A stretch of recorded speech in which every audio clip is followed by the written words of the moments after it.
so far, our discussion with the American response to the British invasion and the music of the Beatles and the Rolling Stones and other British artists in the mid-1960s, so far our discussion has really focused on the way the music industry responded and the way professional musicians responded to the threat or the market incursion of the British bands all of a sudden on the charts and having all kinds of popularity.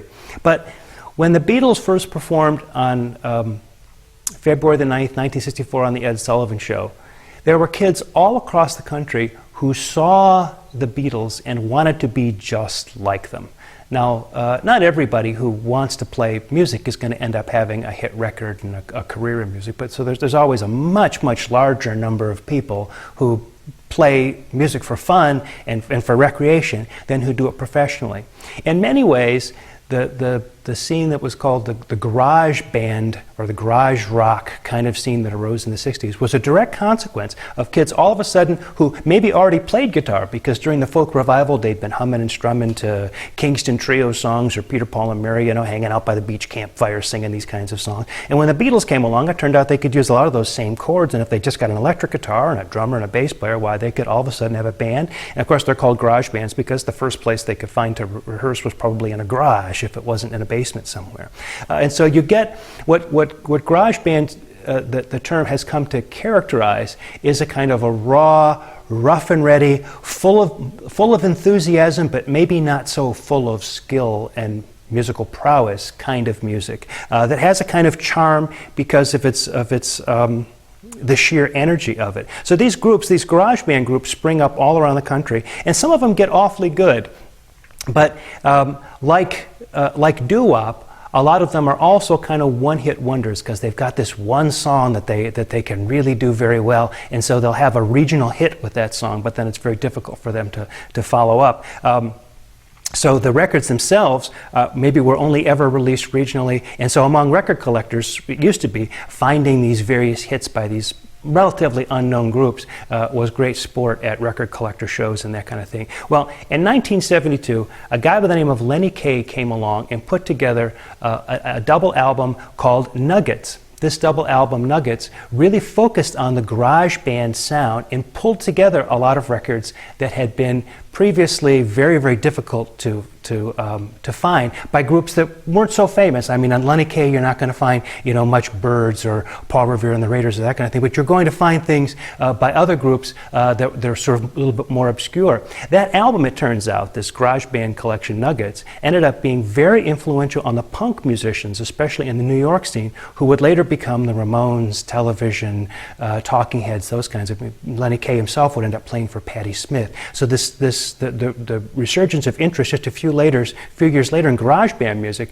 is helped immeasurably by this Nuggets collection. In fact, when it was translated to CD, the Nuggets collection, they went from, I mean, everything that was on the original Nuggets collection fits on the first CD, but they expanded it to be a 4 CD set. So now when you buy the box set Nugget, you get tons and tons of stuff. Really gives you a really good idea of all the variety of stuff that was happening in this garage band scene in this period between about 64, 66, 67, in that window there. The most important garage band for us to talk about, or group associated with the garage band sound, is a group called the Kingsmen out of Portland, Oregon. And in many ways, the Pacific Northwest is often seen as a sort of a hotbed of garage band activities in the mid-1960s. Anyway, their big hit, their infamous hit, was Louie Louie, which was a #2 hit in late 1963, early 1964. So just before the Beatles, still on the charts at the same time when the Beatles came along.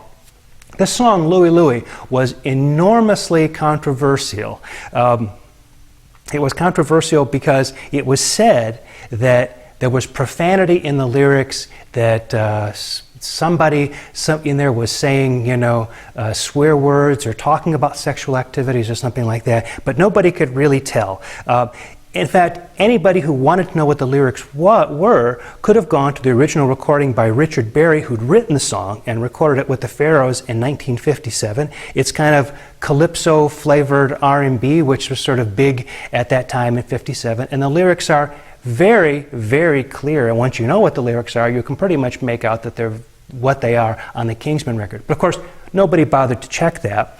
And so there was this idea that Louie Louie contained bad words. It contains swearing. In fact, it was such a big controversy that both the FCC and the FBI were called in. The FBI, using their highest tech equipment to look at sound scans or whatever of his lyrics and see if they could figure out whether those swear words were actually there. And in the end, they decided that they really couldn't tell.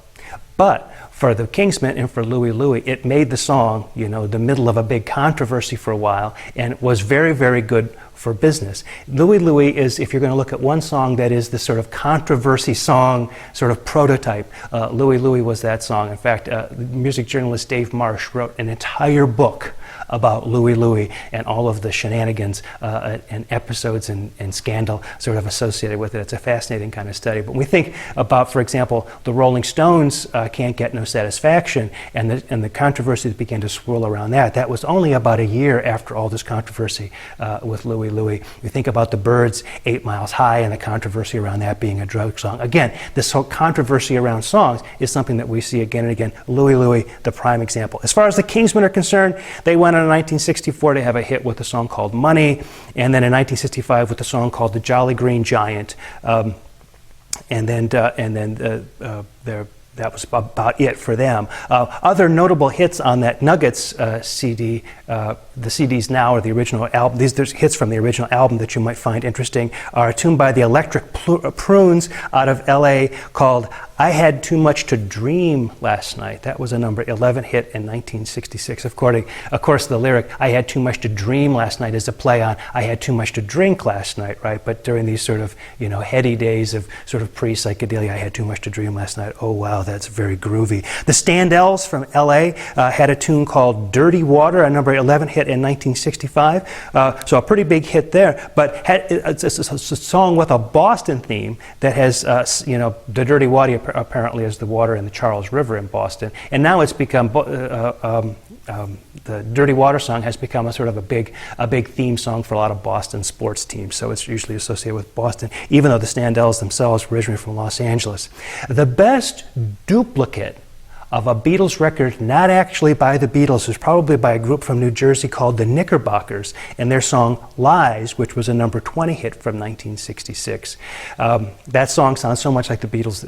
For years, I thought it was a Beatles song, and I couldn't figure out which album it was on. And then finally, it's probably worth pointing out the song by the Seeds from Los Angeles called You're Pushin' Too Hard. It was a number 36 hit for them in 1967, although it had originally been released in 1965. A song written by the lead singer of the group, who apparently wrote the entire song while he was waiting for his girlfriend while she was shopping in the grocery store.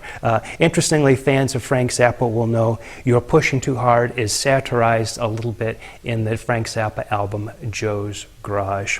So the garage band scene and a very interesting kind of phenomenon, one that is embraced later, as I say, by punk musicians. The music was okay popular, but not nearly as big as a lot of the other stuff that we're talking about in the 60s.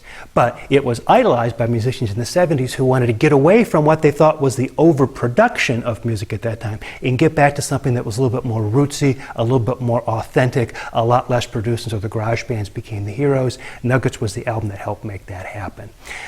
In the next video, we'll turn to television and talk about TV rock.